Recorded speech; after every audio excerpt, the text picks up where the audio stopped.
gentlemen, welcome back to our video and back in Melbourne, back in the office. But to start off, thank you for following us. Thank you for sending questions through, which some of them with Nick's help I managed to answer already. Let's start. Today is question and answer. So Nick, go ahead. First one. All right, Antonio, our first question is from the recent video of when you were at South Australia and we're talking about the nutrients in the plant.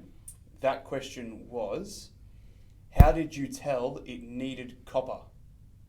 Good question. Well, I tell by looking at the flowers, the size, the colors, and whatever I need for the plants.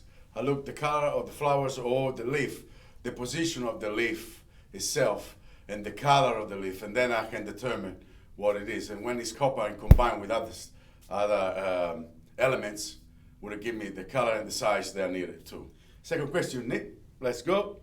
Our second question is from the same video and asks, how often do you perform those tests in one season? Well, that depends, but usually every 2 weeks. The pattern is that every 2 weeks, guys, I do this test and never look. If I see through the test and through the behavior of the plant that need it more often, then I will do it like once a week, but usually once every 2 weeks. Question number 3, Nick. And our final question comes from our most recent video in Queensland, and it was, what other nutrients are stored in the ground?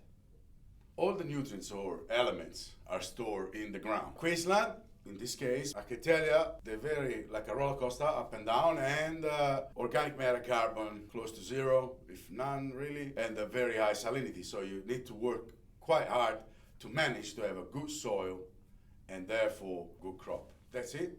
Is that it with that? Yep, that is it. Okay then. So, please, if you got more questions, type them in and send it through. I'll answer more to you. If you do like the video, Nick, put it right here. Bam! Push the like. And I'll see you next time. I love you all.